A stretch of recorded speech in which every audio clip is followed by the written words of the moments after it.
നമസ്കാരം. പ്രധാന വാർത്തകളുമായി ഷാജി കടക്കൽ. ഇന്ന് ഡിസംബർ 25 ബുധൻ 2024. വാർത്തകളിലേക്ക്. യേശുക്രിസ്തുവിൻ്റെ തിരുപ്പിറവിയുടെ ഓർമ്മ പുതുക്കിയ വിശ്വാസികൾ ഇന്ന് ക്രിസ്മസ് ആഘോഷിക്കുന്നു. എല്ലാവർക്കും എൻ്റെ ക്രിസ്മസ് ആശംസകൾ.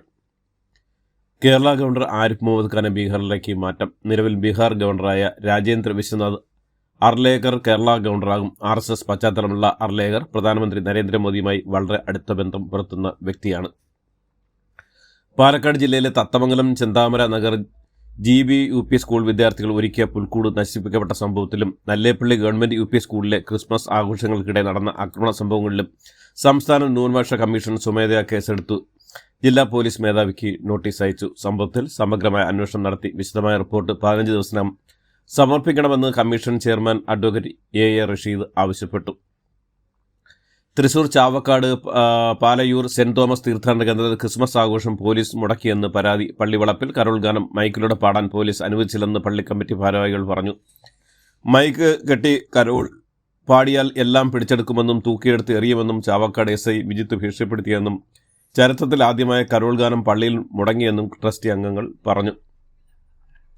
സ്കൂളിലെ ക്രിസ്മസ് ആഘോഷം തടസ്സപ്പെടുത്താൻ അനുവദിക്കില്ലെന്ന് പൊതുവിദ്യാഭ്യാസ വകുപ്പ് മന്ത്രി V ശിവൻകുട്ടി. സ്കൂളുകളിലെ ക്രിസ്മസ് ആഘോഷങ്ങൾ തടസ്സപ്പെടുന്ന തരത്തിലുള്ള ഒരു പ്രവർത്തനം ഉണ്ടാകാൻ പാടില്ല. കഴിഞ്ഞ ദിവസം ഉണ്ടായ നിർഭാഗ്യകരമായ സംഭവങ്ങൾ കേരളത്തിന്റെ മതേതര മനസാക്ഷിക്ക് തന്നെ വെല്ലുവിളി ഉയർത്തുന്നത് തന്നെയാണെന്ന് മന്ത്രി വാർത്താക്കുറിപ്പിൽ പറഞ്ഞു. വാളയാർ കേസിൽ അന്വേഷണ ഉദ്യോഗസ്ഥനായിരുന്ന MJ ജോസ് സോജന് സത്യസന്ധതാ സർട്ടിഫിക്കറ്റ് നൽകിയതിനെതിരായ ഹർജി കേരള ഹൈക്കോടതി തള്ളി.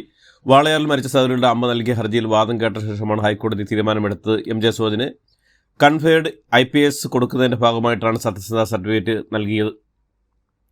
ടൂറിസം വകുപ്പ് കനകക്കുന്നിൽ സംഘടിപ്പിക്കുന്ന വസന്തോത്സവം പുഷ്പങ്ങളുടെയും ന്യൂ ഇയർ ലൈറ്റ് ഷോയുടെയും ഉദ്ഘാടനം ഇന്ന് വൈകിട്ട് 6 ടൂറിസം പൊതുമരാമത്ത് വകുപ്പ് മന്ത്രി PA മുഹമ്മദ് റിയാസ് നിർവഹിക്കും. ഇലിമിനേറ്റിംഗ് ജോയ് സ്പ്രെഡിംഗ് ഹാർമണി എന്ന ആശയത്തിലാണ് ആഘോഷ പരിപാടി. NCC ക്യാമ്പിലുണ്ടായ ഭക്ഷ്യവിഷബാധയെപ്പറ്റി ഉന്നത വിദ്യാഭ്യാസ പ്രിൻസിപ്പൽ സെക്രട്ടറി അന്വേഷിക്കുമെന്നും മന്ത്രി R ബിന്ദു.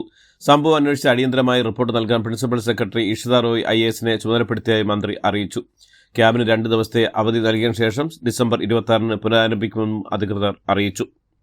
2009 വിദ്യാഭ്യാസ അവകാശ നിയമം ഭേദഗതി ചെയ്ത് കേന്ദ്ര സർക്കാർ പുറത്തിറക്കിയ വിജ്ഞാപനം കുട്ടികളുടെ പക്ഷത്തു നിന്ന് മാത്രമേ കേരളം പരിഗണിക്കുകയുള്ളൂ എന്ന് വിദ്യാഭ്യാസ മന്ത്രി V ശിവൻകുട്ടി.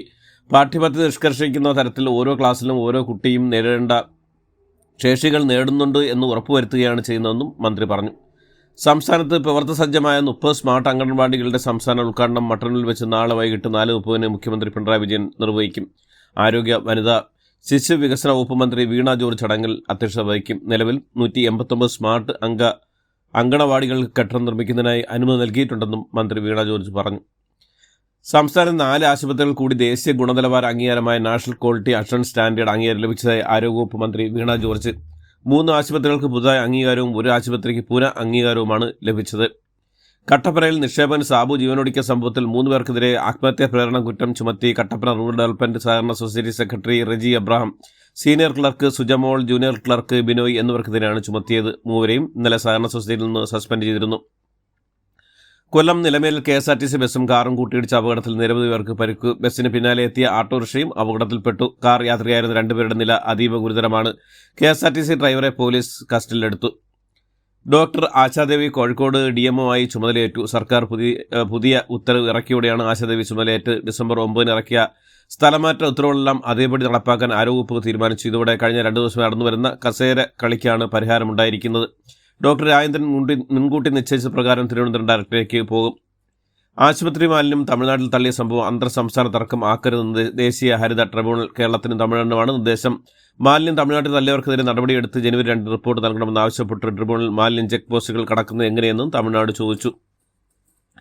PSC വിദ്യാർത്ഥികളുടെ വിവരങ്ങൾ സൈബറിടത്തിൽ ചോർന്ന് സംഭവിച്ച വാർത്തയും എഴുതിയ മാധ്യമലേഖൻ അനുരു അശോകൻ ഫോൺ പിടിച്ചെടുക്കാനുള്ള ക്രൈംബ്രാഞ്ച് നീക്കത്തിലും വാർത്തയുടെ ഉറവിടം വെളിപ്പെടുത്താൻ നിർബന്ധിക്കുന്നതിന് പ്രതിഷേധിച്ച് കേരള പത്രപ്രവർത്തക യൂണിയൻ ജില്ലാ കമ്മിറ്റി DGP ഓഫീസിലേക്ക് മാർച്ച് നടത്തി. പിണറായി സർക്കാർ ഫാസിസ്റ്റ് സർക്കാരായി മാറുന്നതുകൊണ്ടാണ് പോലീസിനെ മാധ്യമവേട്ട ശക്തിയായി നിയന്ത്രിക്കാൻ നടപടി സ്വീകരിക്കാത്തതെന്ന് മാർച്ച് ഉദ്ഘാടനം ചെയ്ത UDF കൺവീനർ MM ഹസൻ പറഞ്ഞു. തിരുവനന്തപുരം ശ്രീ പത്മനാഭ ക്ഷേത്രത്തിലേക്ക് ഭക്തർ സമർപ്പിച്ച സാരികൾ ലേലവിലയിടാതെ വിൽപ്പന നടത്തിയെന്ന് ഓഡിറ്റ് നടത്തിയ പരിശോധനയിൽ കണ്ടെത്തി. ക്രമക്കേട് കണ്ടെത്തിയ സാഹചര്യത്തിൽ കഴിഞ്ഞ ദിവസം ചേർന്ന ഭരണസമിതി 2 പേരെ സസ്പെൻഡ് ചെയ്തു. സംഭവത്തിൽ അന്വേഷണം നടത്തിയ നടപടിയുമായി മുന്നോട്ട് പോകാനാണ് ദേവസ്വം തീരുമാനം. ആറാട്ടുപുഴയിൽ തെരുവുനായ ആക്രമണത്തിൽ വയോധിക്ക് ദാരുണാന്ത്യം. തകഴി അരയൻചിറ സ്വദേശി കാർത്തിയാനിയാണ് തെരുവുനായി കടിച്ചു കൊന്നത്. വൈകിട്ട് 4:30യോടെയാണ് സംഭവം ഉണ്ടായത്. വീട്ടുമുറ്റത്തിരിക്കുകയായിരുന്ന ഇവരെ നായ ആക്രമിക്കുകയായിരിക്കുമെന്നാണ് ലഭിക്കുന്ന പ്രാഥമിക വിവരങ്ങൾ. കൊച്ചിയിലെ അനാശാസ്യ കേന്ദ്ര നടത്തിപ്പുമായി ബന്ധപ്പെട്ട് നടത്തിയ അന്വേഷണം 2 പോലീസ് ഉദ്യോഗസ്ഥർ പിടിയിൽ. കൊച്ചി ട്രാഫിക്കിലെ ASI രമേശ്, പാലാരിവട്ടം പോലീസ് സ്റ്റേഷനിലെ ബ്രിജേഷ് ലാൽ എന്നിവരാണ് അറസ്റ്റിലായത്. കടവന്ത്രയിലെ ലോഡ്ജ് നടത്തിപ്പിൽ ഇവർക്ക് പങ്കാളിത്തമുള്ളതായി കണ്ടെത്തൽ തുടർന്നാണ് ഇരുവരെയും കടവന്ത്ര പോലീസ് അറസ്റ്റ് ചെയ്തത്. 2040 ചന്ദ്രനിൽ ബഹിരാകാശ യാത്രികരെ ഇറക്കാനുള്ള ഇന്ത്യയുടെ അഭിമാന ദൗത്യത്തിന് രൂപം നൽകിയതായി Indian space research organisation chairman S. Somnath.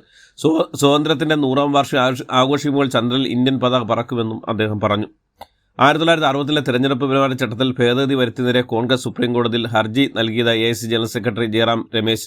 ബലാത്സംഗം, ആസിഡ് ആക്രമണം, ലൈംഗികാതിക്രമം, പോക്സോ കേസുകൾ അതിജീവിച്ചവർക്ക് സർക്കാർ സ്വകാര്യ ആശുപത്രികളിൽ സൗജന്യ ചികിത്സയ്ക്ക് അർഹത ഉണ്ടെന്ന് ദില്ലി ഹൈക്കോടതി ഉത്തരവിട്ടു. അതിജീവിതർക്ക് ചികിത്സ ഉറപ്പാക്കാൻ കേന്ദ്ര സംസ്ഥാന സർക്കാരുകളുടെ ധനസഹായം നൽകുന്ന എല്ലാ സ്ഥാപനങ്ങളും, സ്വകാര്യ ആശുപത്രികളും, ക്ലിനിക്കുകളും, നഴ്സിംഗ് ഹോമുകളും കോടതി നിർദ്ദേശം പാലിക്കണമെന്ന് ജസ്റ്റിസ് പ്രതിഭ M. സിംഗ്, ജസ്റ്റിസ് അമിത് ശർമ്മ എന്നിവരടങ്ങിയ ഡിവിഷൻ ബെഞ്ച് വിധിച്ചു. ജമ്മു കാശ്മീരിലെ പൂഞ്ചിൽ സൈനിക വാഹന അപകടത്തിൽപ്പെട്ട 5 സൈനികർക്ക് വീരമൃത്യു. നിരവധി സൈനികർക്ക് പരിക്കേറ്റു. പൂഞ്ചിലെ ബെൽനോയ് മേഖലയിലെ മെൻധാറിലാണ് അപകടം ഉണ്ടായത്. സൈനികർ സഞ്ചരിച്ചിരുന്ന ട്രക്ക് 350 അടി താഴ്ചയുള്ള കൊക്കയിലേക്ക് മറിഞ്ഞാണ് അപകടമുണ്ടായത്. 11 മദ്രാസ് ലൈറ്റ് ഇൻഫൻട്രിയുടെ ഭാഗമായി സൈനികർ ആസ്ഥാനത്തു നിന്നും ബിൽനോയ് ഖോര മേഖലയിലേക്ക് പോകുമ്പോഴാണ് അപകടം ഉണ്ടായത്. കസ്തൂരി രംഗൻ റിപ്പോർട്ടുമായി ബന്ധപ്പെട്ട ആശങ്കകളും ആശയക്കുഴപ്പങ്ങളും സർക്കാർ പരിഹരിച്ചെന്ന് റിപ്പോർട്ട് തള്ളിക്കളഞ്ഞെന്നും കർണാടക വനമന്ത്രി ഈശ്വർ ഖന്ദ്രെ. 25 വർഷത്തിലൊരിക്കൽ മാത്രം തുറക്കുന്ന വത്തിക്കാനിലെ സെന്റ് പീറ്റേഴ്സ് ബസിലിക്കയിലെ വിശുദ്ധ കവാടം ക്രിസ്മസ് കുർബാന മധ്യ ഫ്രാൻസിസ് മാർപ്പാപ്പ തുറന്നു. ഇന്ത്യൻ സമയം ഇന്നലെ രാത്രി 11:30 വിശുദ്ധ കവാടം തുറക്കുന്ന ചടങ്ങ് നടന്നു. ഇതോടെ ആഗോള കാത്തോലിക്ക സഭയുടെ ജൂബിലി വർഷാചരണത്തിന് തുടക്കമായി. വെസ്റ്റ് ഇൻഡീസ് വനിതകൾക്കെതിരായ 3 മത്സരങ്ങളുടെ ഏകദിന പരമ്പര ഇന്ത്യക്ക് സ്വന്തം. 2ാം ഏകദിനത്തിൽ 115 റൺസ് ജയിച്ചോടെയാണ് ഇന്ത്യൻ വനിതകൾ പരമ്പര സ്വന്തമാക്കിയത്. ടോസ് നേടി ബാറ്റിംഗിനെത്തിയ ഇന്ത്യ 103 പന്തിൽ 115 നേടിയ ഹർലീൻ സിയോളിന്റെ കാര്യത്തിൽ 5 വിക്കറ്റ് നഷ്ടത്തിൽ 358 റൺസാണ് നേടിയത്. മറുപടി ബാറ്റിംഗിൽ വിൻഡീസ് 46.2 ഓവറിൽ 241 എല്ലാവരും പുറത്തായി. അടുത്ത വർഷം ഫെബ്രുവരി 19 ആരംഭിക്കുന്ന ചാമ്പ്യൻ ട്രോഫി ക്രിക്കറ്റ് മത്സരങ്ങളുടെ ഷെഡ്യൂൾ ICC പുറത്തുവിട്ടു. വിമാനങ്ങളുടെ അറ്റകുറ്റപ്പണിയും പരിപാലനവും പരിശോധനയും നിർവഹിക്കുന്ന പ്രമുഖ സ്ഥാനമായ എയർ വർക്സിനെ ഏറ്റെടുത്ത് വ്യോമയാന മേഖലയിൽ അദാനി ഗ്രൂപ്പ് പ്രവർത്തനം വിപുലീകരിക്കുന്നു. ഇതോടുകൂടി ഇന്നത്തെ വാർത്തകൾ അവസാനിക്കുന്നു. എല്ലാവർക്കും നന്ദി, നമസ്കാരം.